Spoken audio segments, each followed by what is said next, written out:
Multi speciality হাসপাতাল।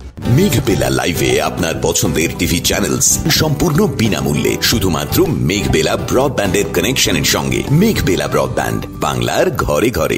মুর্শিদাবাদের ডোমকলে ফের বিস্ফোরণ। রবিবার দুপুরে জলঙ্গি ব্লকের সাগরপাড়া থানার নটিয়াল ঘোষপাড়া এলাকায় একটি বাড়িতে আচমকাই বিস্ফোরণে আতঙ্ক ছড়ায় স্থানীয়দের মধ্যে। যদিও পরিবারের সদস্যদের অভিযোগ, দুই বাচ্চাকে নিয়ে আমি ঘুমিয়েছিলাম, হঠাৎ বিকট আওয়াজ, মানে অন্ধকার অন্ধকার ভাব আছে এই মুহূর্তে, ওরকম হলো। আওয়াজ দেখে ঘর থেকে বেরিয়ে দেখে একবার ধোয়াতে কিছু দেখা যাচ্ছে না, পুরোটা অন্ধকার। এরপরে আমরা দৌড়াদৌড়ি করে এমনি তো বেরিয়ে যে গেট খুলে বার হচ্ছি, দেখছি তো এরকম অন্ধকার, শুধু অন্ধকারই। ধোঁয়া, বমের একটা বিশাল শব্দ, বিকট একটা আওয়াজ, কিন্তু ওটা এখন বম টম হবে কি যাই হোক হবে, একটা বিকট আওয়াজ হলো, শব্দ। বাড়ি ঘরে, আমার ঘরে, পাশের ঘরে না, তখন মারে ঘরে ছিল না কালকে, কিন্তু থাকতো আগে, কালকে শুয়েছিল না। প্রাণে মারার জন্যই তো, না তাছাড়া ওখানে করবো, অত বড় একটা দুর্ঘটনা। আমরা এটা আমাদের বিরোধী দল, এর আগে মার্ডার করেছিল, ঝামেলা করেছিল, ওই সব বিপক্ষ দল, ওরাই করছে, ওরা করছে। এর আগে 2 বছর আগে আপনার ওখানে একটা মার্ডার হয়েছিল, আপনারা তো জানেন হয়তো, মার্ডার হয়েছিল। তারপরে ওরা এখন এখানে আসবে, সিসি ক্যামেরা ভিড়ানো হয়েছে 4-5 দিন আগে। আর তারপর থেকে আপনার হলো ওরা হুমকি দিচ্ছে, কয়েকটা মানে আমাদেরকে খুব হুমকি দিচ্ছে। ঘটনার পরই তৎপর হয় সাগরপাড়া থানার পুলিশ। বিস্ফোরণের সূত্রপাত, উদ্দেশ্য ও অন্য কারা যুক্ত রয়েছে তা খতিয়ে দেখতে তদন্ত শুরু করেছে পুলিশ।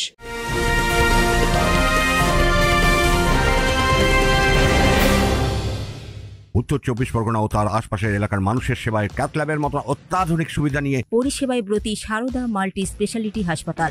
একই ছাদের তলায় মানুষ সাধারণ চিকিৎসা থেকে শুরু করে 24 ঘন্টা cath lab, MRI, CT scan, এনআইসিইউর মতো সুবিধা এবার থেকে পেয়ে যাবেন সারদা মাল্টি স্পেশালিটি হাসপাতালে। প্রয়োজনে যোগাযোগ করুন 033-2592-0730, 2593-0730, 2593-3562 ও 9331275635 নম্বরে। আমাদের ঠিকানা Royal Park, Kalyani expressway, Barrackpore, Kolkata 7,01,21। Sarada multi speciality হাসপাতাল, পরিষেবাই হোক আমাদের মূল লক্ষ্য।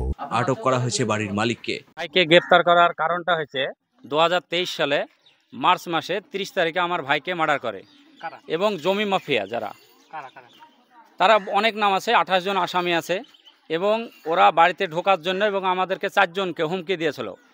রিপন ডাকনাম, গোলাম গাউস ওর নামই, যাকে অ্যারেস্ট করলো।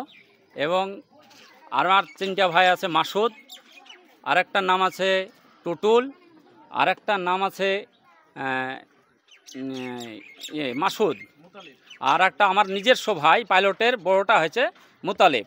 এই চক্রান্ত করে কালকে ওই আমার মেজব্বার বড় ছেলের বাড়িতে, ওখানে আমার ভাবিটা ওর মায়ের অসুস্থ দেখতে গেছিল মনোমোহিত অপারেশন করতে, আসেছে রাত 10:30টার সময়, রাত্রে সকাল 5:30টার সময় এই জিনিসটা ঘটছে, বোমটা বাস্ট হয়েছে।